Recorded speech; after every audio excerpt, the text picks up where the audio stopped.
Saudações, galera, beleza? Hoje, pessoal, então eu vou fazer aqui uma conclusão do conteúdo, tá? Do nosso segundo bimestre.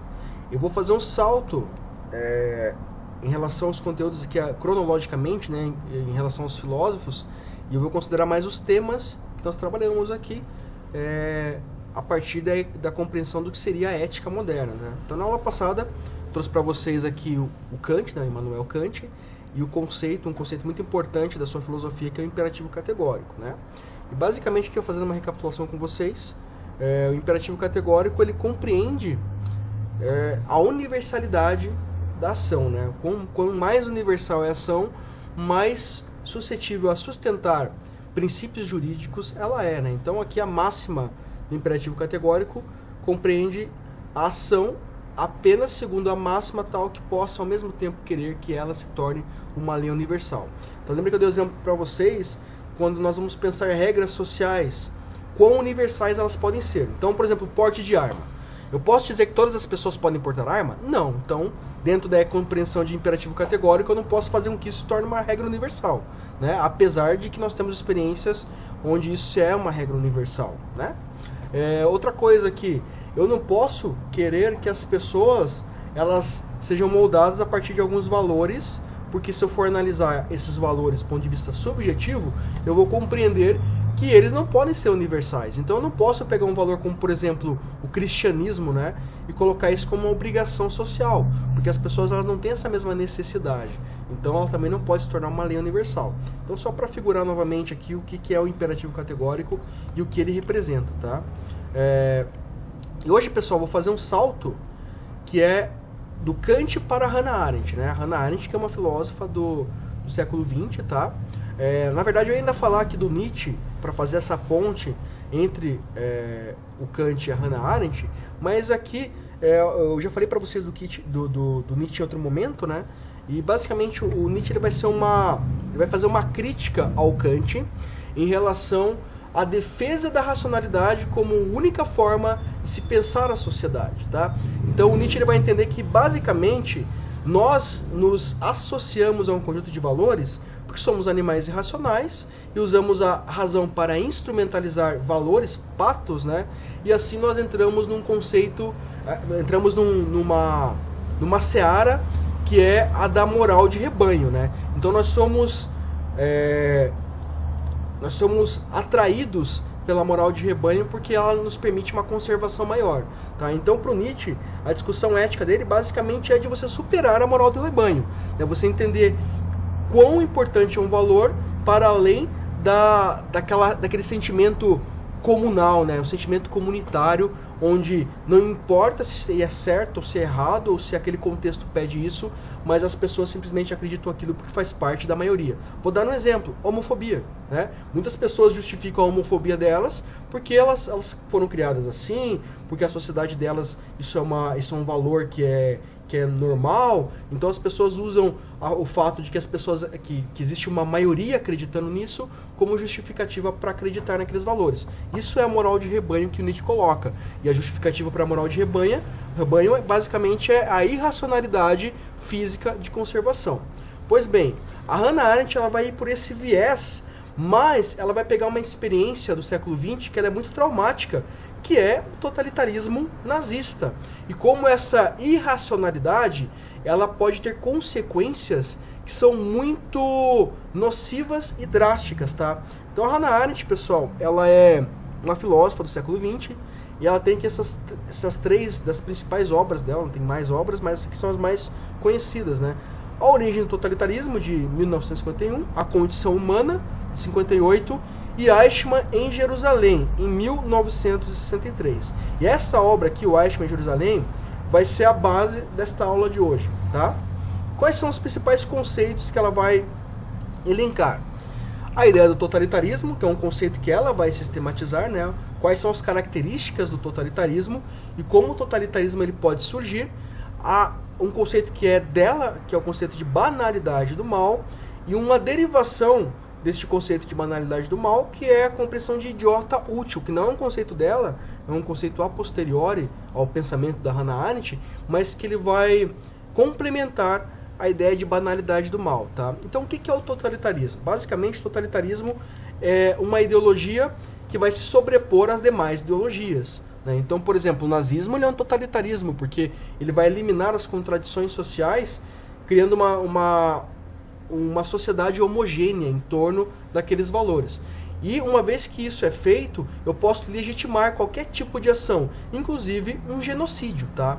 E a banalidade do mal, que a Hannah Arendt apresenta, vem da análise que ela faz a partir da presença dela no julgamento de Eichmann, em Jerusalém, né? Eichmann foi julgado pela corte de Jerusalém a partir dos seus crimes contra a humanidade, assim como alguns oficiais foram julgados em Nuremberg, né? Que é um outro contexto de crimes contra a humanidade. E a Hannah Arendt ela vai notar que o Eichmann, no seu interrogatório, ele afirmava que ele não tinha nada contra os judeus, ou que ele tinha uma intenção genuína de perseguir os judeus. Porém, ele era um oficial nazista e ele estava cumprindo ordens. Então, o que a Hannah Arendt vai dizer? Que uma vez que você está vinculado a esses valores dentro de um sistema hierárquico, você suspende a sua capacidade de reflexão. Então é basicamente a ideia da moral de rebanho, do Nietzsche, né? Só que aqui num contexto social específico mais drástico. Ou seja, o Eichmann ele era uma pessoa comum, ele não era um psicopata, um sociopata. Ele era uma pessoa como eu e você. Mas dentro de um contexto de obedecer ordens, ele se tornou um burocrata da morte. Então a banalidade do mal, segundo a Hannah Arendt, não é um resultado específico da experiência nazista. A banalidade do mal ela existe na experiência humana, inclusive no nosso contexto aqui de pandemia. Poderia dizer que existe banalidade do mal uma vez que você normaliza, né, deixa normal, torna normal as vítimas do coronavírus, por exemplo, né? Porque uma vez que você entende que 6 milhões de judeus é algo horrível, mas nós não sabemos nem o nome de um deles, que não seja Anne Frank, nós concordamos aqui, né? E aqui eu me incluo nesse grupo de pessoas que vão entender esse pensamento da Hannah Arendt como algo assertivo, de que o nazismo conseguiu alcançar o seu intento, conseguiu o sucesso. Mesmo com o fim da Segunda Guerra Mundial e a Alemanha tendo perdido a guerra, o projeto nazista de eliminar ou de destruir parte da cultura judaico, né, a cultura judia, aqui conseguiu seu sucesso. Por quê? Porque o Holocausto ocorreu. 6 milhões de pessoas foram desumanizadas, né, e esse é um processo do nazismo, né, e da banalidade do mal. Você desumaniza as pessoas, você tira o nome, você desagrega essas pessoas das suas famílias, da sua cultura, e dessa forma, desumanizando essas pessoas, você está banalizando o mal. Então, para um burocrata da morte, não faz diferença se ele está colocando uma pessoa ou um número na câmara de gás. Por quê? Porque ele não sabe quem é, não é importante para ele aquela pessoa que está entrando na câmara de gás. Ele não tem uma relação cultural, ele não tem um pertencimento com aquela pessoa, porque essa pessoa ela foi banalizada. Isso é a banalidade do mal. Quando você tira a pessoa da sua subjetividade, da sua condição de humano, e você reduz ela a um número, uma estatística, né? E isso aqui, segundo a Hannah Arendt, não acabou com a experiência nazista, né? E isso, inclusive, gerou uma polêmica na época em torno do pensamento dela, porque algumas pessoas achavam que os Estados Unidos e a Inglaterra haviam acabado com a tirania do mundo. Mas não, a Hannah Arendt vai estar dizendo, pera lá, não é porque o nazismo perdeu a guerra que a banalidade do mal ela deixa de existir, né? Inclusive, até 1969 existia segregação racial nos Estados Unidos. Ou seja, para um branco, né, que era conservador nos Estados Unidos até a década de 70 e até mesmo até hoje, a morte de um negro não significa nada. Então qual a diferença dessa pessoa que faz parte do país da liberdade em relação ao nazista? Nenhuma diferença, né? Porque a morte de um ser humano não significa nada para esta pessoa que acredita nesses valores, que está vinculado a uma moral de rebanho, que tem esses valores como algo de conservação daquele estilo de vida, tá? Então aqui, pessoal, só para definir certinho como ela compreende o totalitarismo, né, é um tipo de relação em que o governo e o poder têm uma intervenção na vida dos cidadãos. Então o totalitarismo exclui quem se opõe ao sistema e toma decisões políticas de acordo com as suas vontades, sem opiniões de outros governantes, tampouco do povo. Então, o totalitarismo basicamente é a moral de rebanho, que o Nietzsche traz, elevada a um status institucional. Basicamente é isso, né? E a Hannah Arendt vai analisar os efeitos nocivos disso, tá? Daqui, pessoal, eu trouxe pra gente terminar essa aula um trecho do filme da Hannah Arendt, onde ela vai falar um pouco sobre essa questão, tá? Então, eu vou fazer alguns comentários aqui sobre isso, mas se vocês quiserem assistir o filme completo, ele não é tão difícil de achar, tá? Inclusive, eu acho que ele tem completo no YouTube. Isso aqui é uma parte do filme, tá? Deixa eu dar uma adiantada aqui, que essa parte ela só vai chegar aqui na bancada para falar para esta plateia. Na verdade, isso aqui parece ser um congresso ou uma aula, né? Não lembro.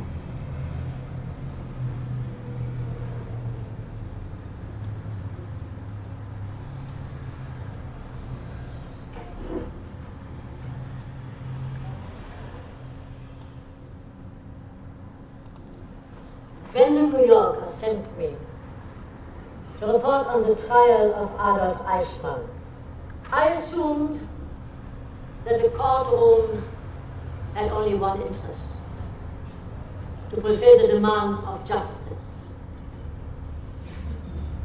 This was not a simple task, because the court that tried Eichmann was confronted with a crime it could not find in the law books.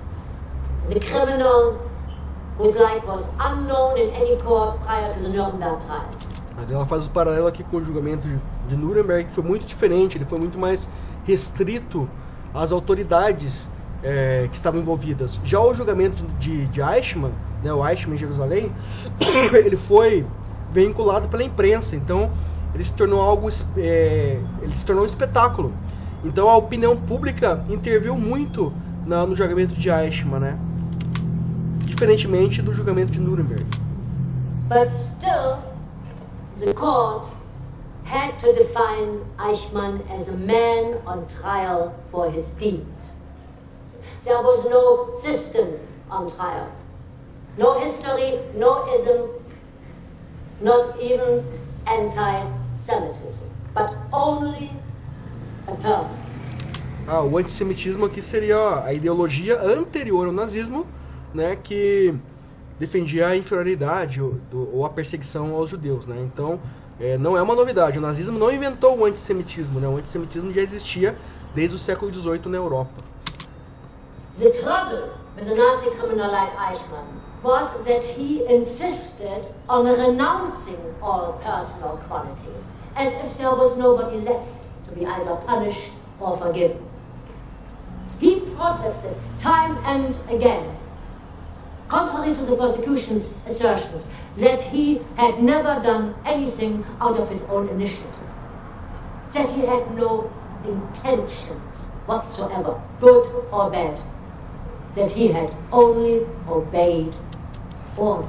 Ou seja, ele era um idiota útil, né? Ele estava a serviço do nazismo, do projeto nazista, como um burocrata da morte. This typical Nazi play makes it clear that the greatest evil in the world is the evil committed by nobodies. O que é o mal perpetrado por ninguém? É aquele mal que ninguém quer assumir a culpa, né? Então, por exemplo, assim, 10 mil pessoas morreram. Mas a culpa não é minha, né? Eu não fiz nada para permitir que isso acontecesse. Então, basicamente, é você tirar o corpo fora, né? Evil committed by men without motive, without convictions, without wicked hearts or demonic wills, by human beings who refuse to be persons.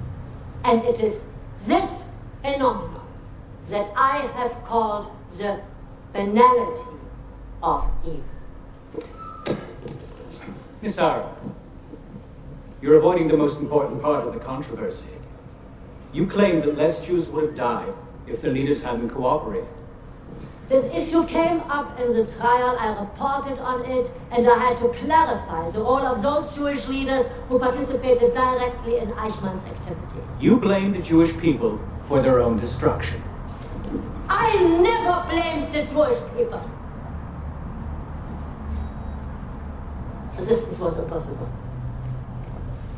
But perhaps there is something in between resistance and cooperation. And only in that sense do I say that maybe some of the Jewish leaders might have behaved differently. It is profoundly important to ask these questions, because the role of the Jewish leaders gives the most striking insight into the totality of the moral collapse that the Nazis caused in respectable European society. And not only in Germany, but in almost all countries. Not only among the persecutors, but also among the victims. Yes? The persecution was aimed at the Jews. Why do you describe Eichmann's offenses as crimes against humanity? Because Jews are human. The very status the Nazis try to deny them. Então vejam, os nazistas negavam que os judeus eram humanos. Então só por esse fato justifica a questão de que, olha, desumanizar humanos é um crime contra a humanidade. Só este fato de criar um sistema de desumanização, né, de morte em massa, né, para você criar reduzir essa experiência a uma estatística, já é um crime contra a humanidade. Crime against them is by definition a crime against humanity. I am, of course, as you know, a Jew. And I've been attacked for being a self-hating Jew who defends Nazis and scorns her own people. This is not an argument. That is a character assassination.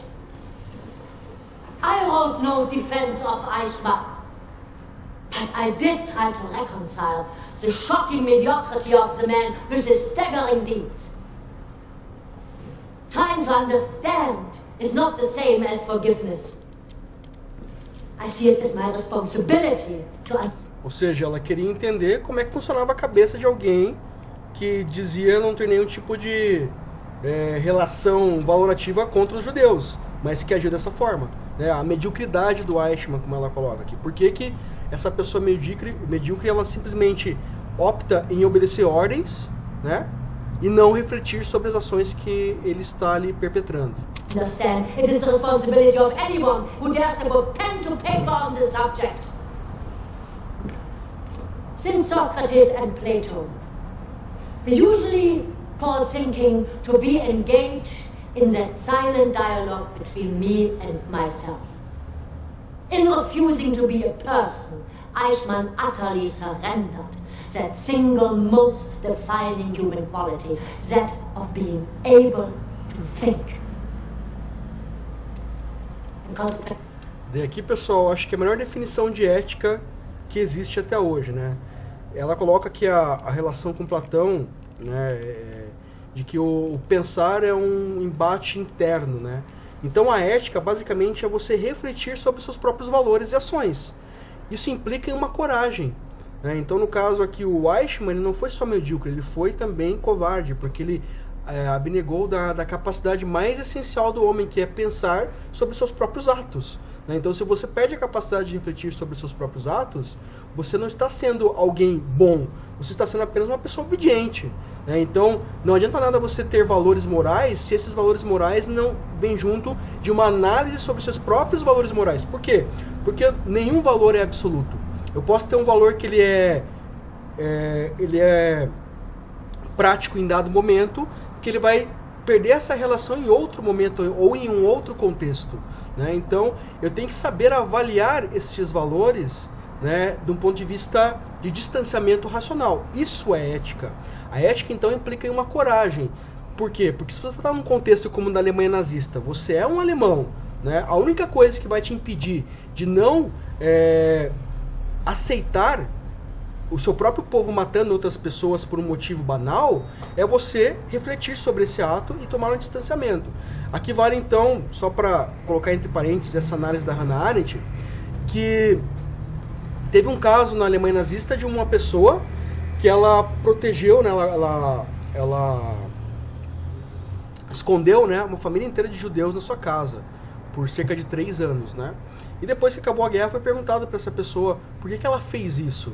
Ela colocou em risco a vida a sua própria vida, a vida da sua família, porque isso era ilegal, né? Proteger judeus era algo ilegal, né? E também era algo imoral para o contexto da Alemanha nazista, né? Então por que essa pessoa fez isso?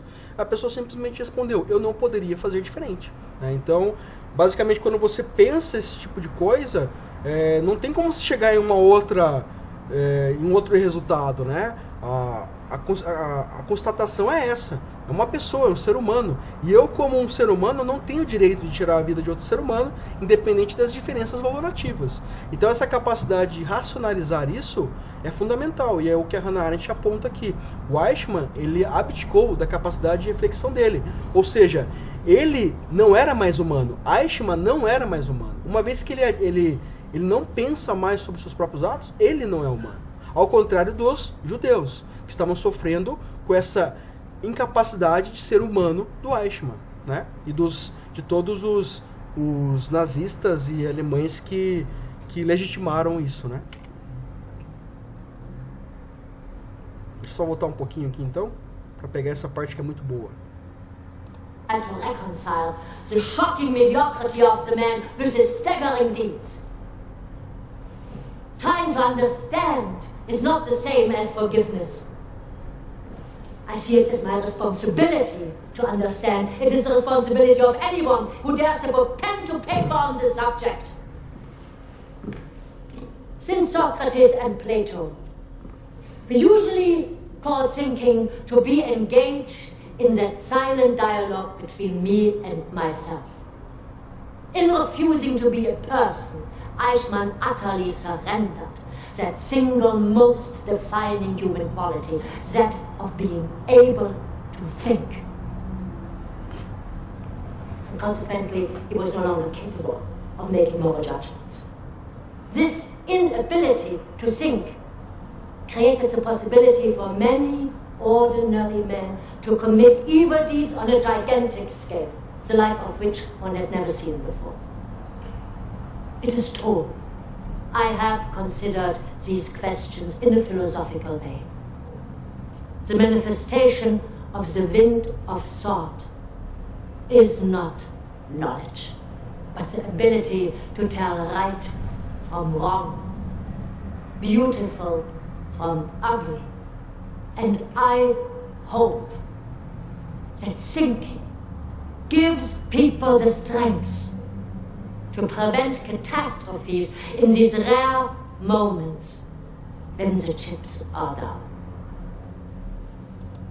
Então vejo aqui, pessoal, que ela não reduz a experiência nazista àquele contexto. Então, nos momentos mais críticos, que essa capacidade de pensar, de raciocinar, de distinguir o bem e o mal, que ela vai definir aqui que a experiência humana ela tem essa dimensão, distinguir o bem e o mal, não é o conhecimento, mesmo porque o nazismo ele foi ali sustentado por muitos intelectuais, né? O próprio Heidegger, que foi amante da Hannah Arendt, apoiou o nazismo. Então por isso que em dado momento ela fala aqui que ela foi acusada de passar pano para nazistas, né? Porque ela teve esse caso de fato com o Heidegger, né? E o Heidegger assinou ali o boleto do nazismo até o final da vida. Então, obviamente que estamos se referindo a isso nesse caso aqui, tá? Mas essa questão da banalidade do mal, ela não é algo exclusivo de fenômenos como guerra, né? Pense o seguinte, imagine um policial que ele tem que agir em uma determinada operação, tá? E o seu oficial fala para ele, você vai chegar naquela favela e você vai matar todo mundo. Não importa quem seja, se é criança, se é mulher, se é idoso, você vai chegar e vai matar todo mundo. Porque nós precisamos fazer uma limpa lá. E daí esse soldado, né, esse policial, ele pode ser um soldado, pode ser um policial, pode ser independente de alguém que esteja numa condição de responder a ordens, né? E essa pessoa simplesmente ela vai lá e faz isso porque ela está respeitando as ordens, ela não pode ser insubordinada, né? Então, essa pessoa, segundo a Hannah Arendt, ela tem que colocar o seu trabalho, aquilo que ela está fazendo para ganhar dinheiro, em segundo plano, porque isso vai contra um princípio básico, que é de pensar nas ações que você realiza enquanto você vive, tá? Então a banalidade do mal não é uma exclusividade de guerras, pode acontecer no nosso dia a dia, beleza, pessoal? Então essa aqui, pra gente terminar esse conteúdo do bimestre, é uma ótima definição, que é essa que a Hannah Arendt coloca aqui, que o que define o ser humano enquanto um ser pensante que busca conhecimento, não é o conhecimento em si, mas é a capacidade de distinguir o que é bom e o que é mal. Tá? Isso é o que define o ser humano. E essa aqui para mim é a melhor definição de ética até hoje, né? Não existe melhor definição do que essa em relação à ética. A ética é a coragem e a capacidade de refletir sobre seus próprios atos, independente das circunstâncias. Beleza, pessoal? Então é isso. Espero que tenha ficado claro. Surgindo alguma dúvida, me encaminhe perguntas, porque semana que vem nós temos a nossa provinha, tá? Então espero que vocês estejam bem. Até a próxima, pessoal. Um abraço.